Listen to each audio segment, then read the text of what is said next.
এখন আমি রেডি হয়ে যাব বিয়ের দাওয়াতে যাওয়ার জন্য। আমার সাহেব এখন রেডি হয়ে গেছে। আমাকেও খুব তাড়াতাড়ি করে রেডি হতে বলেছে। আমি এখন রেডি হতে যাচ্ছি। এই জামাটি আমি আজকে পরবো। আমি একটু সাজগোজ মেকআপ করে আমরা রওনা দিচ্ছি বিয়ের দাওয়াতে। এই তো আমরা আস্তে, আস্তে চলে আসলাম। বিয়েটা বেশি দূরে না, আমাদের এই পাশে ক্লাবে হচ্ছিল। তো আমরা চলে আসলাম বিয়েতে। এসে দেখতেছি জামাই এন্ট্রি করার জন্য গাড়ি থেকে নামছে।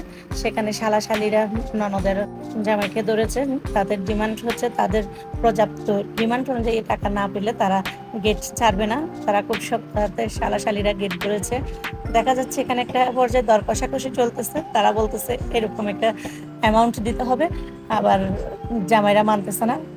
জামাইরা মানলে শালা-শালিরা মানতেছে না। তো বেশ কিছুক্ষণ এভাবে দর কষাকষি হওয়ার পর একটা সময় বড়রা এসে যখন বকাবকি করছিল, গেটটা ছেড়ে দিল শালা-শালিরা। তাদেরকেও কিছু খুশি করলো। তাদের দুলাভাই বউ এন্ট্রি করলো স্টেজে।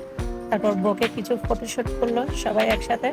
বউয়ের বোন, ভাবি সবাই একে একে করে বরপক্ষ, কনেপক্ষ সবাই একটু ছবি তুললো। ছবি তোলার পর সবাই খাওয়া দাওয়া নিয়ে ব্যস্ত হয়ে গেল। মাশাআল্লাহ বউটা অনেক সুন্দর ছিল।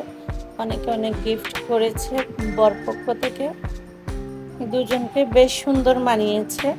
তারা সবাই বরপক্ষ কনেপক্ষ একসাথে এবার এক এক করে উঠে উঠে সবাই ছবি তুলছে। আজ থেকে ওর নতুন জীবন শুরু হলো। ওদের দাম্পত্য জীবন সুখের হোক, সবার দোয়া রইল।